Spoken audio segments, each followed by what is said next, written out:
Oye, país, buenas noches. Oye, país, yo soy Rudy González. Qué bueno que me acompañan. Iniciamos el mes de agosto. Señores, el octavo mes del año. Vaya usted a ver. Vaya usted a ver. Y esta semana, en la transición entre julio y agosto, se han producido muchos hechos interesantes en República Dominicana y en el mundo. República Dominicana, más cambios en el gabinete, las amenazas de la ADP y los choferes, de crear ruidos y anarquizar el país.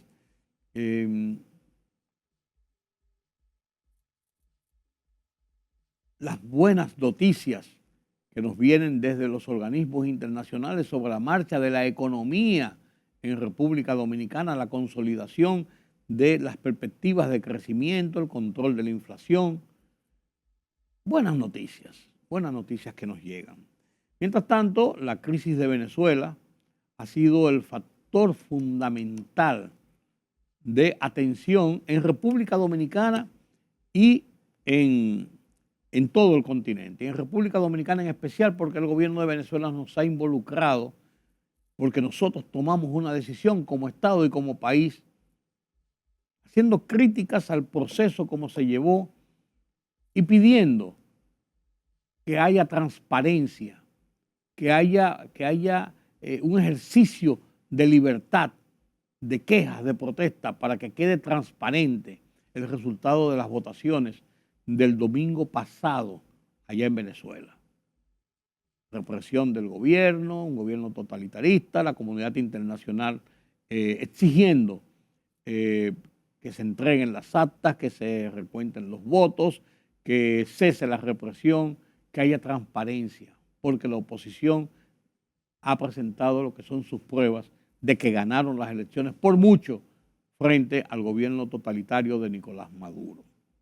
Señor presidente del Consejo Permanente, embajador Sanders y amigo, ministros, colegas de Relaciones Exteriores, secretario general adjunto, representantes permanentes y alternos y observadores permanentes, señoras y señores, acudimos a este Consejo Permanente extremadamente preocupados por el conflicto surgido durante el conteo de los votos del proceso electoral que se llevó a cabo en el hermano país de Venezuela el pasado domingo 28 de julio.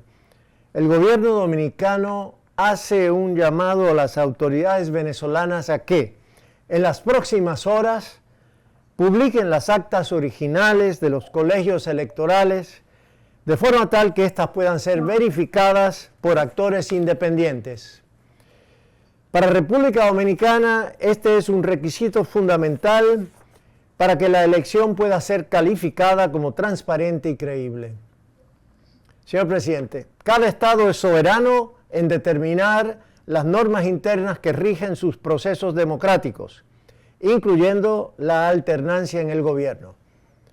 Del mismo modo, cada Estado es soberano en determinar las condiciones bajo las que se relaciona con otros Estados y sus gobiernos.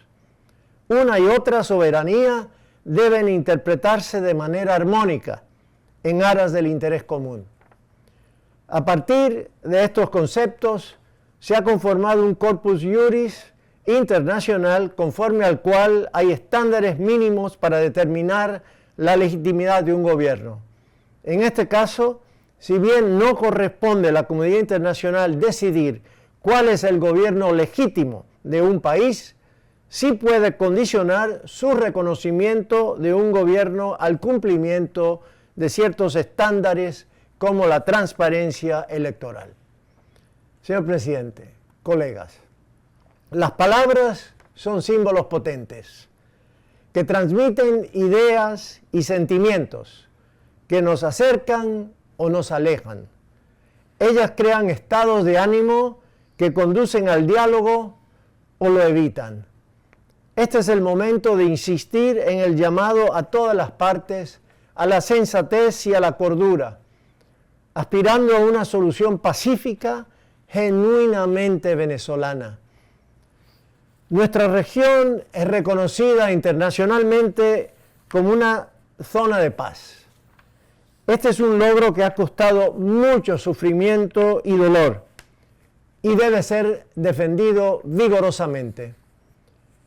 Señor presidente, este Consejo Permanente debe actuar con decisión, lamentablemente, para adoptar una resolución útil que hoy no ha tenido el número suficiente. Esto es lamentable. El histórico vínculo de hermandad entre Venezuela y República Dominicana es centenario. Venezuela es la tierra en la que el padre de la patria dominicana, Juan Pablo Duarte, encontró refugio y su última morada. Por décadas, los dominicanos que emigraron a Venezuela encontraron los brazos abiertos de un pueblo que los acogió con amor y calidez. Desde Rómulo Betancourt, quien enfrentó con valentía a la dictadura de Trujillo, diversos gobiernos y el pueblo venezolano han estado presentes en la lucha por la democracia dominicana. Este es el momento de extender una mano solidaria a Venezuela, por principio y por agradecimiento. Muchas gracias. Mi columna de esta semana en Oye País la dedico a Venezuela. Basta ya de Maduro. Mi columna de esta semana en el Listín Diario la comparto con ustedes.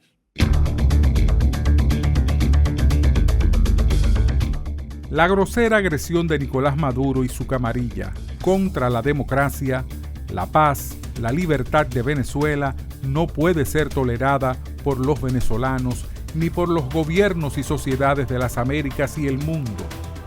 La peor forma de represión, la más vil, es impedirle al pueblo soluciones a través de las elecciones, ha sentenciado la Organización de Estados Americanos, OEA.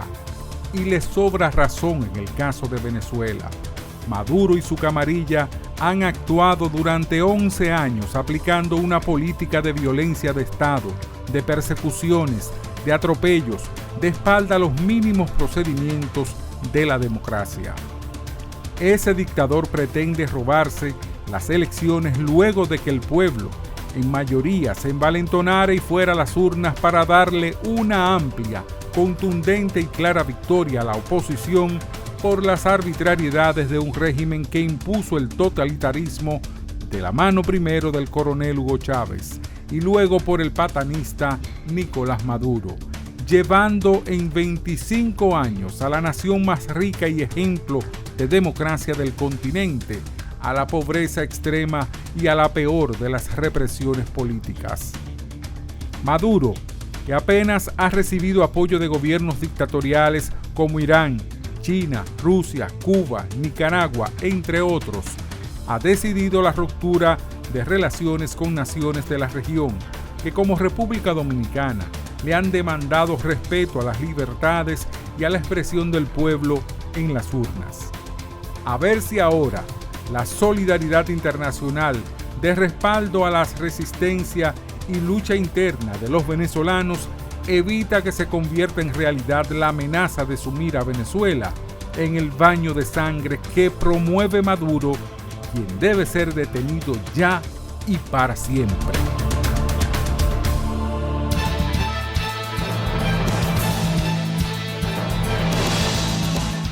República Dominicana y Estados Unidos firmaron un acuerdo a cielos abiertos que permitirá una mayor flexibilidad y acceso en las rutas aéreas entre ambos países. El ministro de Turismo, David Collado, solicitó que la aerolínea Arajet Airlines, la cual no cumple con los requisitos establecidos por las leyes dominicanas, la Ley 491-06 y la 67-13, pueda ser reconocida como aerolínea dominicana y reciba un permiso especial para operar en Estados Unidos. Las autoridades sanitarias del país han incrementado la vigilancia y búsqueda de posibles casos del virus del oropuche a pesar de que aún no se ha confirmado su presencia en el territorio. Esta medida preventiva se debe a la similitud de los síntomas de esta enfermedad con los del dengue, lo que dificulta su diagnóstico, además de que el Laboratorio Nacional Dr. de Filló está trabajando en la examinación de muestras, incluso analizando pruebas que resultaron negativas a dengue y ahora son revisadas para Oropuche, detalló el viceministro de Salud Colectiva, Eladio Pérez.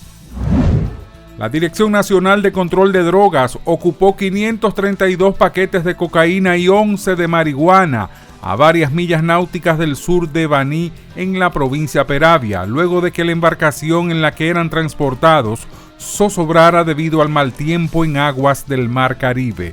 El organismo informó que en la relación a lo incautado fueron apresados 3 dominicanos y un colombiano, quienes se encuentran bajo el control de las autoridades judiciales de la provincia Peravia para ser sometidos a la justicia por violación de la ley 50-88 sobre drogas y sustancias controladas. La libertad solo reside en los estados en los que el pueblo tiene el poder absoluto. Por el respeto a los valores democráticos y la dignidad del pueblo dominicano, El Rumbo de la Tarde, plural, objetivo, comprometido siempre con la verdad. Con Georgie Rodríguez, Rudy González y Ramón Colombo. Los poderosos ya están en el aire.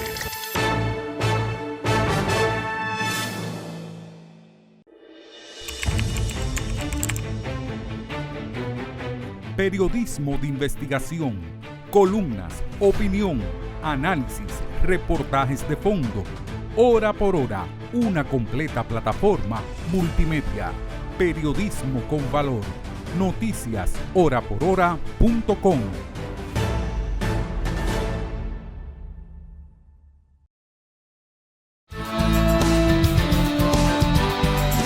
Gracias por continuar con nosotros aquí en Oye País. El tema de Venezuela es el tema que ocupa a los dominicanos, que ocupa a las personas de esta región, del continente, del mundo. Es una situación que está en la expectativa de todo ciudadano, principalmente los que amamos la democracia, los que pensamos en las libertades, los que creemos en el sistema electoral como el sistema idóneo para la elección de nuestros gobernantes. En Venezuela ha ocurrido cosas que mucha gente se esperaban, temían, pero que también pensaban que podían ser diferentes. ¿Por qué podía ser diferente? ¿Qué pasó realmente en Venezuela? Un análisis con mucho más detalles ya lo había hecho Julián Roa hace un par de semanas aquí en Oye País. Ahora ya con los hechos consumados o a donde está el resultado de lo que pasó. Hablábamos de lo que podía pasar, de lo que pasó.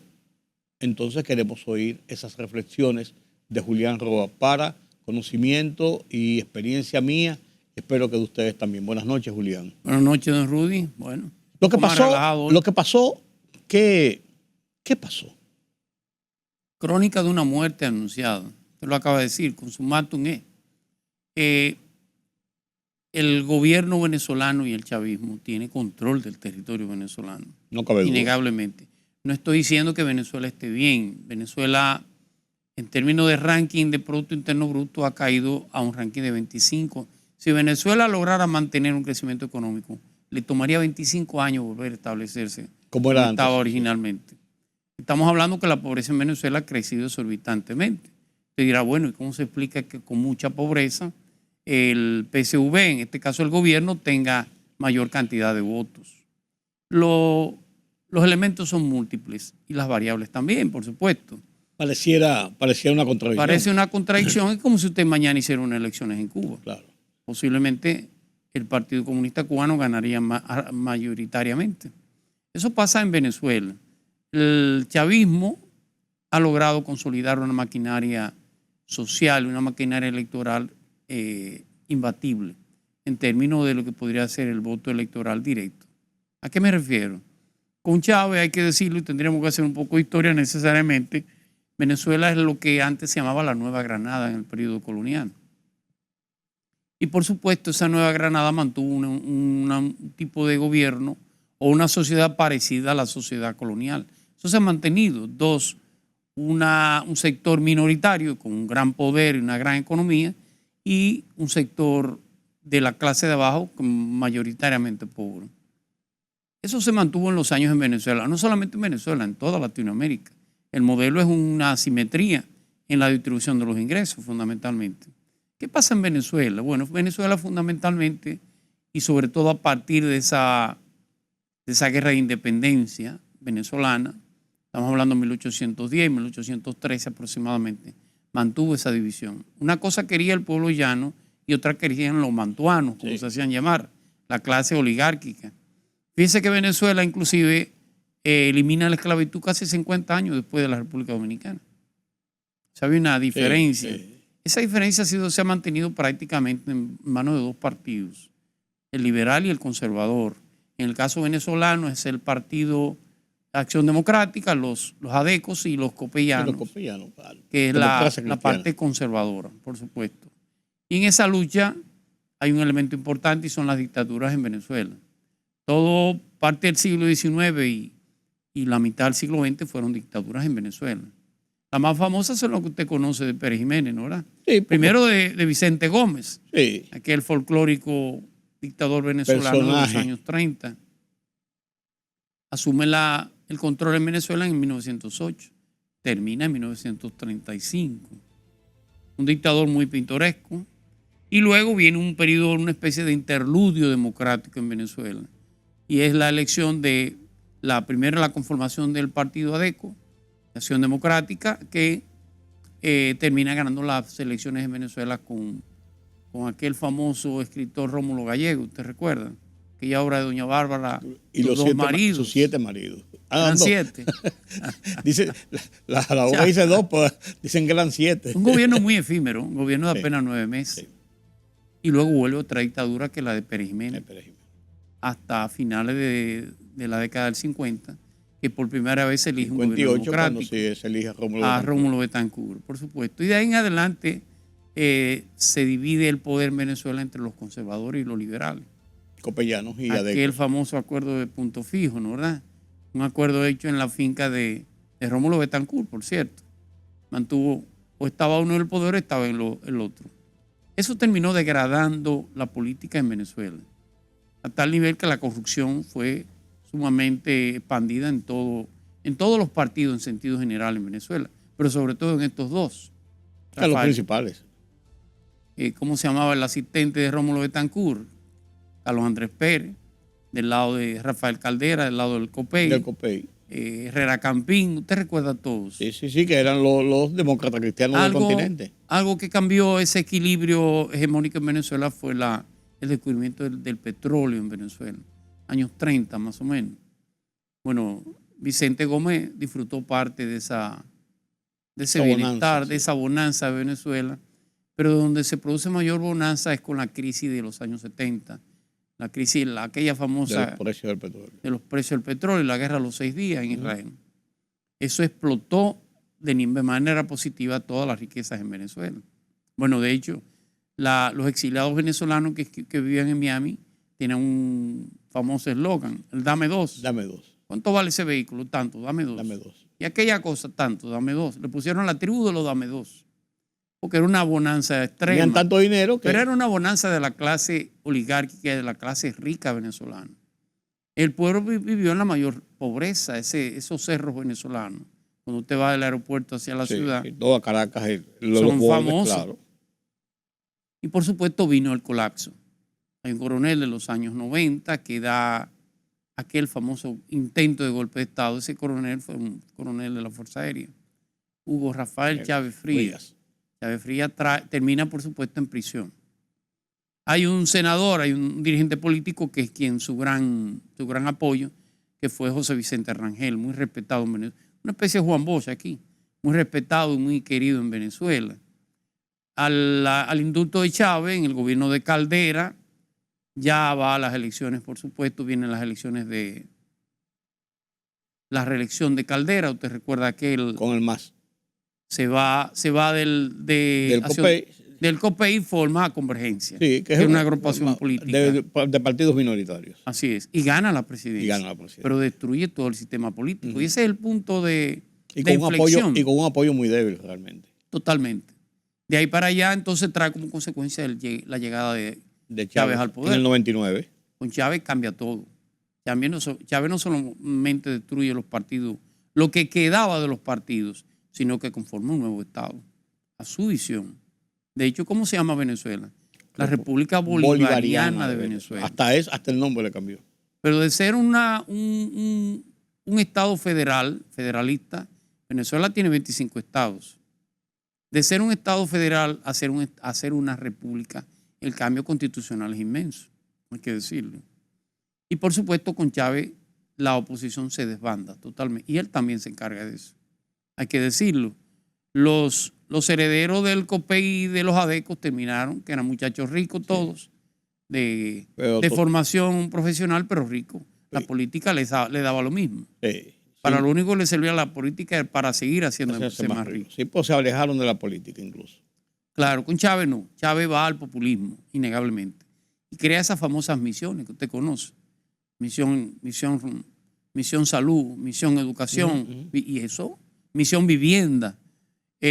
Con el dinero del petróleo, fundamentalmente, alimentó ese populismo. Que no era cierto y que no fue todo negativo, hay que decirlo.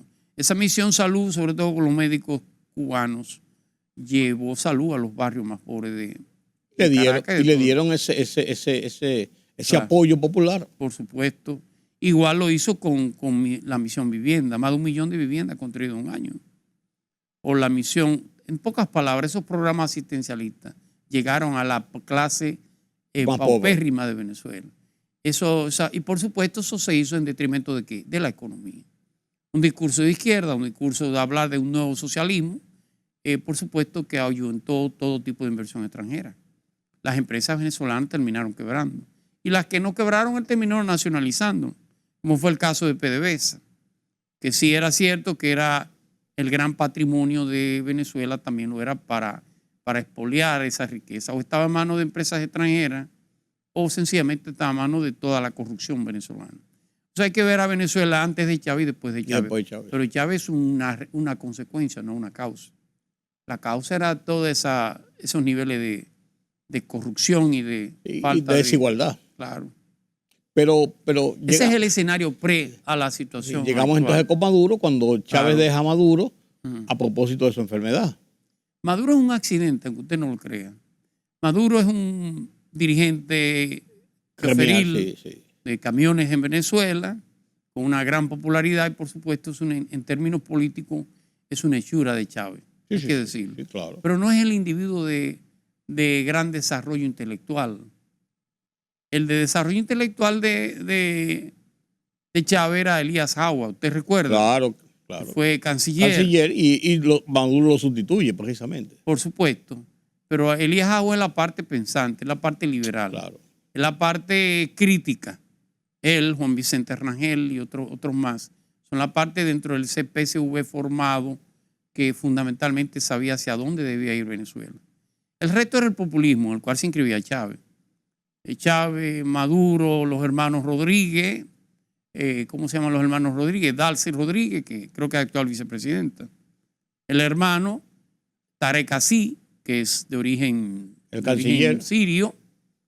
Y ese es el grupo populista que dentro del PSV termina controlando el PSV. No es la parte romántica y la parte sentimental y la parte ideológica de Chávez, no. Ese grupo termina dominando el partido. Por supuesto, termina desplazando al otro. Usted no sabe dónde está Juan Vicente Rangel, ni sabe dónde está Elías Agua. Tampoco. Y por supuesto, alguien que es un populista desde el inicio es el que era presidente de la Asamblea Nacional. ¿Cómo se llama? Diosdado Cabello. Diosdado Cabello. Pero Diosdado Cabello es la parte, el músculo, vamos a llamarle así, el músculo de ese populismo. No solamente en términos de ideología, sino en términos de corrupción también. Sí. Entonces se apoya en un militar joven llamado Vladimir Padrino, que en cierto modo es la especie de articulador, el verdadero poder en Venezuela, pero el poder militar. Significa que hay una combinación perfecta. en términos de populismo, al final se han llevado la economía de Venezuela, innegablemente. Han terminado llevando a Venezuela a un verdadero fracaso. El esfuerzo que ha hecho la oposición en los últimos años, principalmente de cara a Maduro, Sí. que tenía mayor debilidad, tiene mayor debilidad o tenía mayor debilidad que el populismo de Chávez, que era se convirtió en un verdadero líder dentro de un sector importante, principalmente de la clase más pobre de Venezuela, y conquistó una masa importante cuantitativa dentro de lo que podía ser el electorado. La oposición venezolana ha fallado en varias ocasiones para ascender al poder por la vía democrática del voto. En esta ocasión se pensaba, por lo que se había concertado, incluyendo las persecuciones contra María Corina Machado, contra otros dirigentes, se pensaba que ahora podía haber esa posibilidad de desplazarlo por la vía democrática, por la vía del voto, a Maduro. ¿Fue una ingenuidad o fue realmente el esfuerzo posible? Fue un gran esfuerzo, innegablemente. ¿O fue el esfuerzo posible? Sí, en cierto modo. Le decía ahorita de Elías Agua que Nicolás Maduro es un accidente. Sí, claro. ¿Por qué? Porque era el ideólogo de ese movimiento, fundamentalmente. Pero entonces cuando Chávez lo coloca frente a Enrique Capriles como candidato a la gobernación de Miranda. Al final termina ganando Enrique Capriles. Miranda y Caracas son los dos centros de riqueza de Venezuela. Y por supuesto, ante la derrota de Elías Agua frente a Capriles, no era lógico que Chávez, que ya venía con un cáncer, entendiera que su sustituto podía ser alguien que había perdido frente a Capriles. En una provincia. Exactamente, un estado de Miranda. Sí, por así decirlo. Por supuesto, eso toma de la mano a alguien que ya venían trabajando en eso, que es Nicolás Maduro. Pero no es el más dotado en términos intelectuales. Claro, ha demostrado mucha sagacidad y una inteligencia natural, ser muy agudo. Se hace el tonto, se hace el más parecido al pueblo, pero es muy agudo, innegablemente. Ahora bien, ¿qué es lo importante de todo esto? Que el chavismo, vuelvo y le digo, ese modelo de Chávez está enraizado en la parte más baja de Venezuela, en el ciudadano de menor nivel de Venezuela. Y el discurso del gobierno de que la culpa de la pobreza y de la falta de riqueza y el empobrecimiento del venezolano lo tiene Estados Unidos. No todo el mundo lo compra, pero una gran población sí lo hace. Igual que los cubanos con el embargo. Con el tema del embargo. Es verdad que es dañino a Cuba, pero no es la única causa. No es la única causa, claro. Y por supuesto, eso trae como consecuencia que la oposición con la subida de Chávez no había partido, no había estructura de partido en la oposición. Los ADECO eran 5 o 6 que entendía que estaban destinados a gobernar Venezuela de por vida. Igual los copellanos. Nadie se preocupó por hacer un partido fuerte. Además, le digo de todo el desastre de la intención de Caldera, de la reelección de Caldera, que es verdad que la logró, pero la consecuencia fue destruir el propio. Sí. ¿Cuál es la consecuencia? Que son ya, sobre todo en un segundo periodo de Chávez, de los herederos de esos ADECO y copellanos intentar formar una oposición. Le ha costado 25 años y todavía no lo logra, esa es la verdad. Ahora estuvieron cerca. En el caso del que más cerca llegó fue el alcalde Ledesma y al final terminó retirándose. O de Leopoldo López. Que terminó en el exilio. Terminó en el exilio. La misma María Corina Collado vivió un tiempo en el exilio. Sí. Ahora de Capriles no se sabe. Exactamente. O sea, hay un tema de identidad de clase. De una manera u otra, la oposición no necesariamente representa lo mejor para Venezuela. Claro que es un cambio democrático. Este es un gobierno de 25 años, hay que decirlo. Y es un gobierno que en términos económicos ha degradado al máximo. El último intento de Chávez, que posiblemente nos haya beneficiado a América Latina, Petrocaribe. Fue Petrocaribe. Pero Petrocaribe era contra Venezuela. Sí. No era posible mantener precios y en cierto financiar el resto.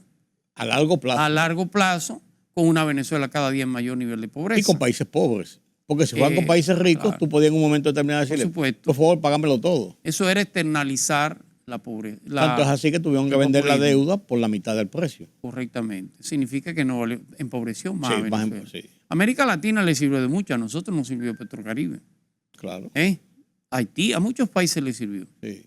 ¿Qué es importante en esto que ha sucedido en Venezuela? La comunidad internacional.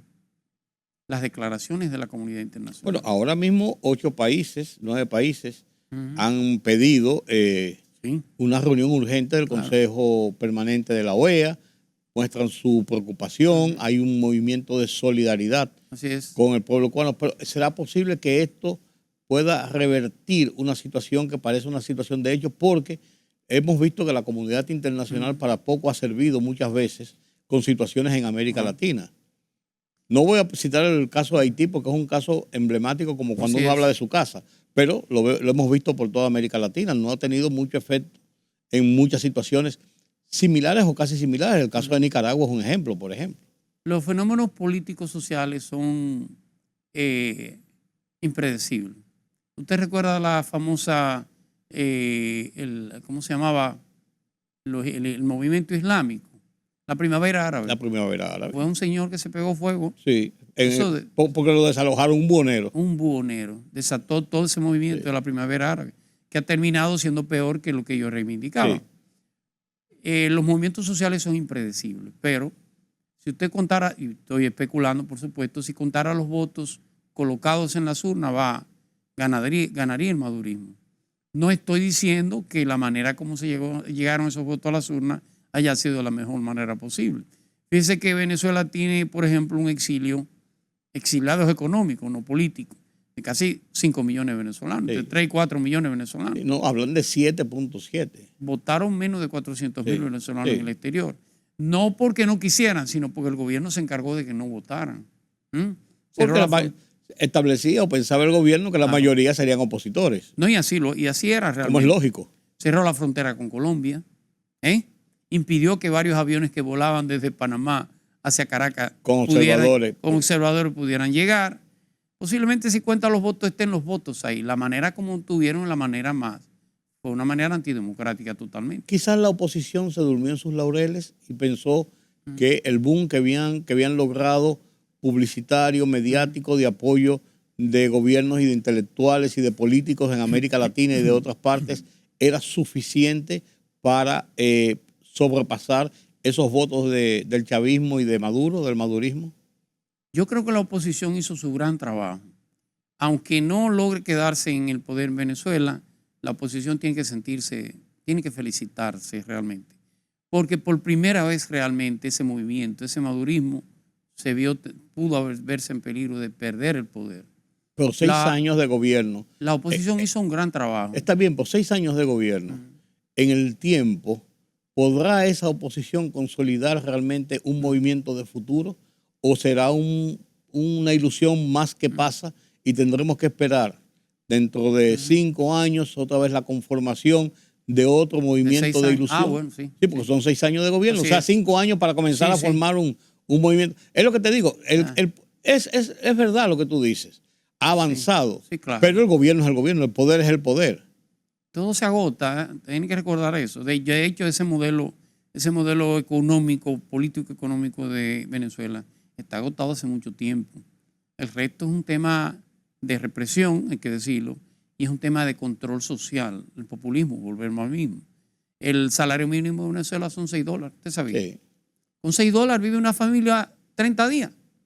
Tiene que hacer la fila, tiene que levantarse a las 4 de la mañana para ir a recibir la ración que le van a dar. Tipo Cuba, en cierto modo. Tipo Cuba, pero peor que Cuba, porque Cuba no ha conocido democracia nunca. Cuba no ha conocido ningún gobierno democrático desde su fundación, ¿usted sabía? El único gobierno democrático, la única luz democrática de Cuba fueron aquellos famosos 7 meses de Prío Socarrás. Después no la ha conocido. O sea, salió la dictadura de ¿cómo se llama? De Fulgencio Batista. No, antes de Fulgencio Batista tenía Estrada Palma. Estrada Palma. Tenía los militares, luego tuvo Fulgencio hasta que termina Fidel Castro. De Fidel aquí no hay democracia en Cuba tampoco. No. Nos guste o no, esa es la realidad. Bueno, una vez Maduro dijo que si los cubanos estaban acostumbrados a pasar hambre, no había por qué el venezolano no lo hiciera. Gracias, don Julián Roa. Gracias a usted. ustedes por acompañarme en este conversatorio con Julián Roa. Permítame la palabra.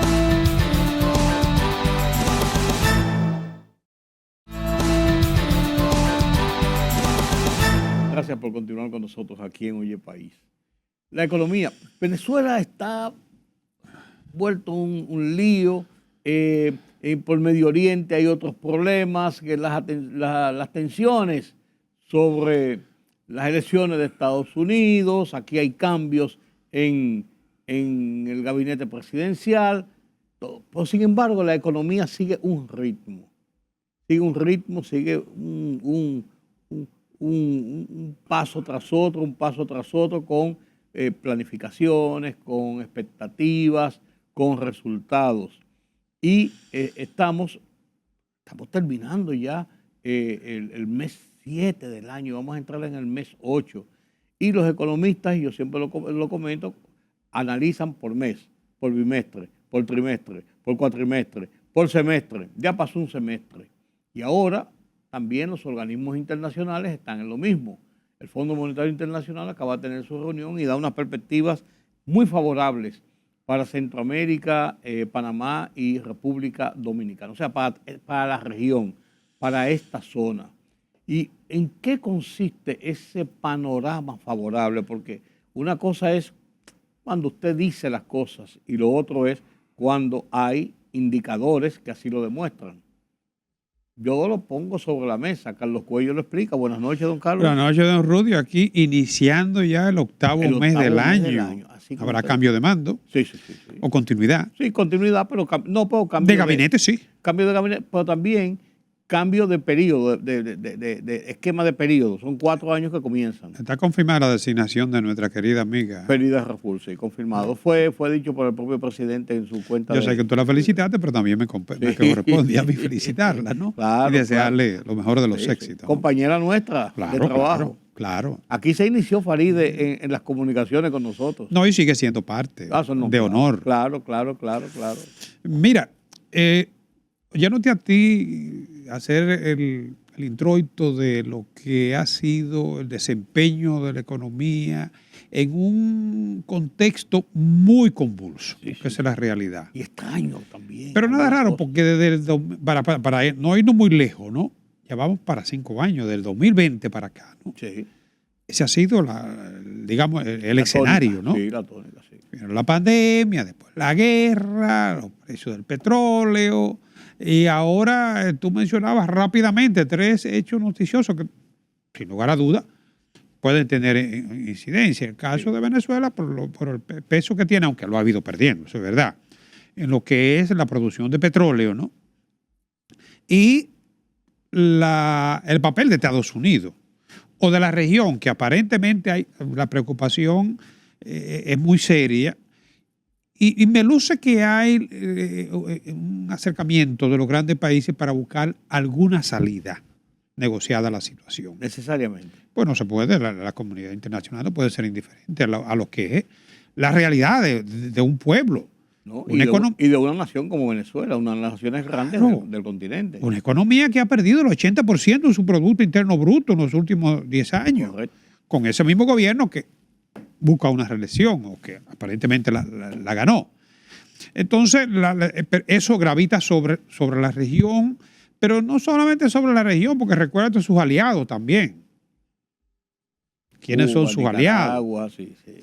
Entonces, pero la economía, como tú bien destacas, es en ese contexto, en ese ambiente tan tenso, convulso, donde ha logrado, digamos que, un desempeño, ¿no? Tanto la economía global como la economía local y regional. Eso es loable. En este caso hubo una conferencia, la número 18 de la región centroamericana, Panamá, que no es parte del esquema centroamericano, y República Dominicana. Aunque Panamá está en Centroamérica, geográficamente, por así decirlo, no forma parte de la comunidad centroamericana como tal. En algunos organismos. Panamá, recuérdate que fue un desprendimiento de Colombia. Pero la franja geográfica está en lo que se llama Centroamérica. Pero de no haberse producido ese desprendimiento fuera parte de Colombia. De Colombia. Que es Sudamérica. Pues, sí, pero estaría una parte de Sudamérica en Colombia. En Centroamérica. Exacto. Entonces, Panamá, República Dominicana y Costa Rica, obviamente son los países más estables de la región. yo pienso que de la región latinoamericana y caribeña, Sí. ¿no? Incluso tienen una alianza estratégica pro democracia y desarrollo económico. Exacto. Fue en Costa Rica la reunión. Sí. Ahí participaron los ministros de Finanzas, o de Hacienda, la Superintendencia de Banco y los gobernadores del Banco Central y el Fondo Monetario Internacional. Y uno de los datos muy importantes que el Fondo Monetario Internacional dice que se prevé que este grupo de países, CAPRD, o sea, Centroamérica, Panamá, República Dominicana, ¿no? Este grupo de países sean un 17% superior su crecimiento después de la pandemia, frente a un 9% del resto de América Latina. O sea que estamos creciendo prácticamente Casi al doble de lo que es la región de América Latina después de, y el Caribe, de la región completa, Sí, sí. después de la post-pandemia, ¿no? Se prevé que el crecimiento de los países, Centroamérica, Panamá y República Dominicana, sea de un 3.9% para este año, ¿no? Fíjate que en ese contexto República Dominicana parece como un 5.1%, según el propio Fondo Monetario Internacional. Por encima de la región incluso. Por Pero- encima del concierto y por encima de la región. De la subregión. Sí. Ah, no, pero espérate, que este 3.9% de proyección para los países Centroamérica, Panamá y República Dominicana, ¿no? Digamos que Centroamérica ampliada, ¿no? Sí. Es el doble de la región latinoamericana y caribeña. Sí. Ahorita te decía Está a que 2 puntos algo, ¿verdad? sí, no, la región estaría entre 1.9 y 2.1. Sí. Y nosotros estamos hablando aquí de 3.9 para la subregión, Sí, sí. digamos. ¿El ¿no? doble? El doble. Al igual que la recuperación ha sido también el doble, ¿no? Pero hay un dato muy curioso y es que estos tres países, como tú bien destacabas ahorita, son los tres países más estables políticamente. Sí. de- Política y socialmente incluso. Sí, dentro de la región, ¿no? Estos tres países tienen niveles de ingresos per cápita similar a los de los países asiáticos y los de Europa del Este. O sea que es clave la estabilidad política, la estabilidad social, con problemas económicos, eso lo sabemos. Pero hay una ¿no? estabilidad económica porque tenemos problemas económicos coyunturales por situaciones, pero no hay un desmadre económico que provoque cataclismos y situaciones difíciles. No, para que tengamos ese ingreso per cápita claro, y que tenemos se haya mantenido claro. en crecimiento. Recuerda que República Dominicana en la región, Panamá, República Dominicana están entre los primeros países de la región de hace- en el per cápita. Sí, sí. ¿no? Entonces, Y sus niveles de crecimiento desde hace tiempo se mantienen uno cerca del otro. claro, claro. Yo creo que esto es uno de los datos más interesantes de estas estadísticas que nos ofrece el fondo. Bueno, ya se sabe que el crecimiento proyectado para la economía global va a ser de 3.2 para este año y 3.3 para el año que viene. O sea que, Muy viendo similar. en ese contexto, República Dominicana superaría todos los datos que hemos ofrecido, tanto Más del doble. para la región de América Latina y el Caribe, para la subregión y para la economía global. El doble o más del doble. Exacto, un 5.1. Yo creo que los dominicanos debemos sentirnos satisfechos en ese sentido, sin que esto signifique obviamente que no tengamos problemas. Problemas tenemos, eso es obvio, ¿no? Pero el hecho de que podamos disfrutar de una relativa estabilidad macroeconómica, de estabilidad política y social, es un logro de todo. Un logro de todo, porque yo no dudo que podamos tener esta estabilidad relativa en ausencia de una relativa equidad en lo que es la distribución del ingreso. Siempre tenemos esa crítica, ese temor, pero en cierto modo las cosas se van ajustando bastante. Claro. Hay que ver qué va a pasar con el tema de la reforma, que mucha gente piensa que como le va a afectar, hay sectores que pueden verse más vulnerados por el tema de la reforma, la aplicación de impuestos y todo esto y su capacidad económica. Hay gente que lo piensa. Hay que ver cuál es el resultado final del tema de la reforma. Mire, la reforma hay que verle sus dos partes, ¿no? Por un lado, va a impactar inicialmente sobre lo que son los Claro. niveles de ingreso de las personas, porque los impuestos lo que hacen es reducir la capacidad de consumo del ingreso de las personas, la manera Así como es. la persona asigna su ingreso, y va a afectar probablemente en un principio los niveles de inversión de las empresas. Por lógica tiene que hacer. Por lógica, tiene, o sea, tiene que pasar. Sin embargo, el hecho de que permita estabilizar lo que es la finanza pública, también va a garantizar que el país no tendrá que seguir endeudándose, que no tendrá que seguir disponiendo de mayores recursos para atender lo que son los compromisos, las cargas Y eso financieras, da su impacto positivo. y que podrá también destinar el gobierno mayores recursos para la inversión pública. Lo que te digo, tendrá su impacto, eso tiene un impacto positivo. Una mayor inversión pública y una mejoría en lo que es el gasto social también hace justicia en lo que es la distribución del ingreso, ¿no? Integrando más personas a lo que es la actividad productiva, generar más empleo, mejorar la calidad del empleo. O sea que esa es una parte que el Fondo Monetario incluso en su nota resaltaba como muy positiva de la reforma. Por eso digo, en el corto plazo sí es cierto, va a impactar sectores, pero va a garantizar, va a permitir una mejor redistribución del ingreso. Y obviamente eso va acorde también con lo que son los factores de estabilidad que estábamos mencionando recientemente. Correcto, correctísimo. Mira, la economía dominicana en ese mismo sentido ha tenido un crecimiento importante en los primeros 6 meses del año y la proyección que tiene para los segundos 6 meses del año.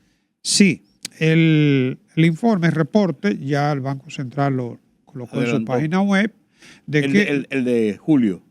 Ya el primer semestre. ¿No? Hasta junio, enero-junio. Es junio, exacto. De acuerdo con el IMAE, que es un índice de medición de corto plazo, el mes de junio creció a un 6.2%. Sí. O sea, por eso te digo que hay una buena recuperación. Recuerda que tuvimos un mes de abril y mayo muy tímido, bajo, ¿no? Sí. Abril sobre todo, ¿no? Y el crecimiento acumulado es de un 5.1%. O sea, que está dentro de lo que es, digamos, el crecimiento potencial de la economía. La inflación ha estado también experimentando reducción en 3.26. Y lo cierto es que de mantenerse esta tendencia, todo indica que la economía dominicana estaría alcanzando lo que son sus proyecciones. Esta proyección es del Fondo Monetario Internacional, 5.1. Digo, esta es del IMAE, pero va acorde con lo que son las proyecciones del Fondo Monetario Internacional. Es cierto que en lo que se refiere al crecimiento, no todos los sectores han tenido el mismo desempeño. Eso es lógico. Agricultura, por ejemplo, para el semestre 4.2 y para junio fue de 4.9. En el mes de junio ningún sector creció a 2 dígitos. Bueno, el sector minería, pero en el semestre todavía acumula un déficit. Sí, el único que está negativo para el semestre, menos 12.3, aunque creció en junio un 12%, ¿no? Es el único que tiene 2 dígitos de crecimiento para el mes de junio. Para el semestre, también minería es el único que tiene 2 dígitos, pero en este caso negativo. Prácticamente igual, del 12.1. Entonces, repito, enero-junio, crecimiento de la economía, según el IMAE, 5.1. Para el mes de junio, 6.2. Luce que vamos en la dirección de alcanzar la proyección o el crecimiento potencial de la economía en el largo plazo, que gira en torno a un 5%. ¿Y la inflación cómo? 3.2 está por debajo. Digo, está dentro del rango meta inflación. Lo que te quiero decir, se mantiene controlado. Sí. Y el tipo de cambio también se ha mantenido. Bueno, el propio Fondo Monetario dice que se debería liberalizar más incluso. Sí, porque ellos tienen sus razones de plantearlo, porque eso tiene una movilidad en el comercio internacional principalmente, pero a la República Dominicana por un lado le conviene y por otro lado no le conviene. Por un lado le conviene porque el tema de las exportaciones, de la llegada de remesas, de la inversión extranjera, con una tasa atractiva, alta, tiene sus comodidades. Pero para las importaciones, para una serie de cosas, entonces es diferente. Sí, yo creo que la gran preocupación de la economía dominicana, como de cualquier economía, está en corregir el déficit fiscal y el cuasi fiscal. Sí, sí. El cuasi fiscal ya es muy significativo, ¿no?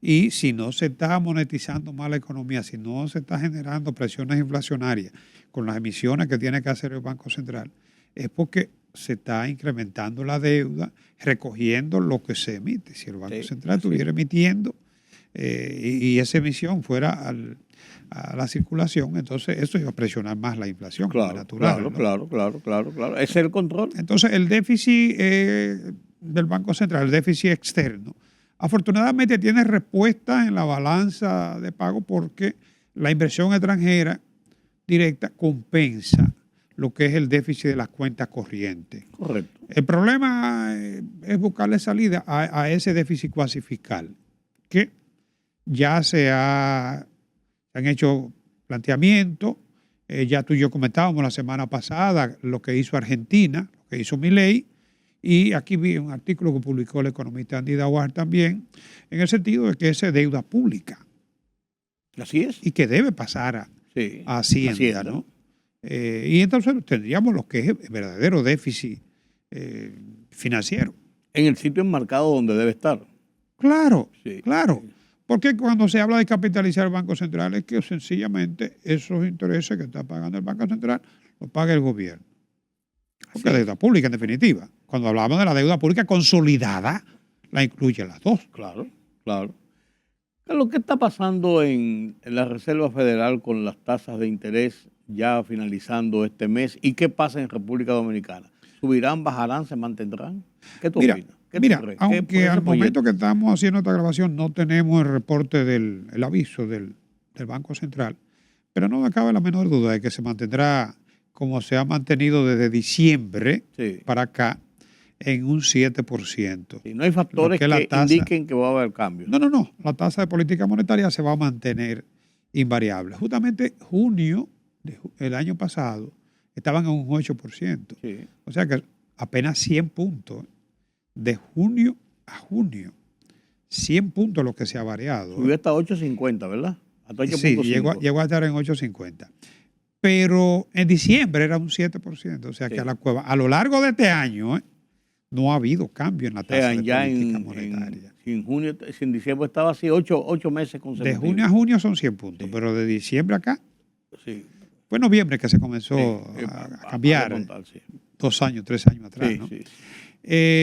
Pero hay un dato muy interesante y es que la Reserva Federal, su comité que tiene que ver de mercado abierto, ¿no? Se reunió martes y miércoles, hasta hoy, en el momento que estamos grabando.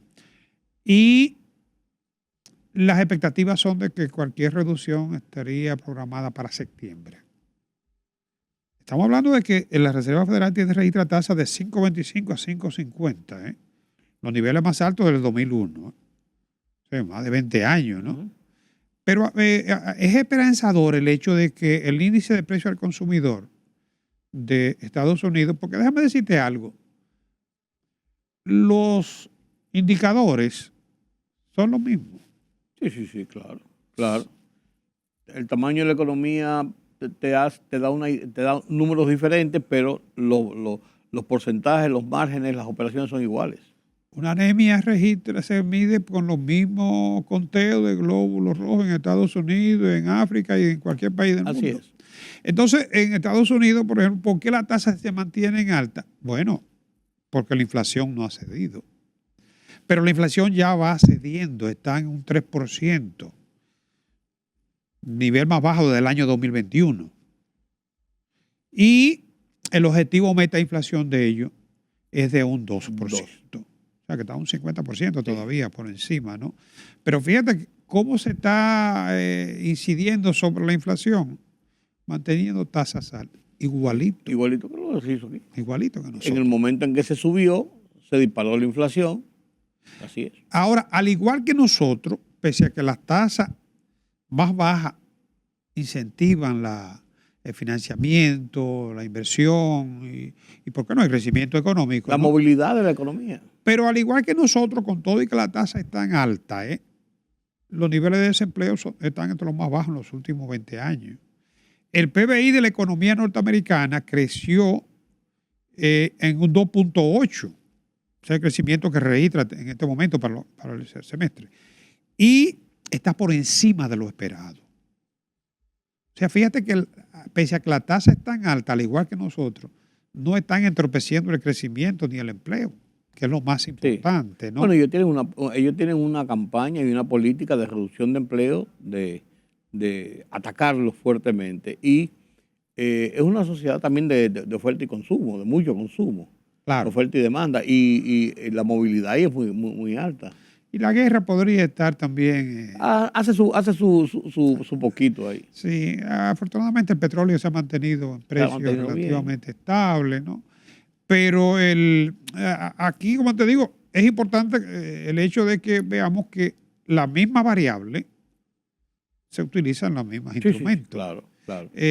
¿Por qué nosotros partimos de que no va a haber cambio en la tasa de política monetaria en nuestro país? El propio fondo lo destacaba en su nota.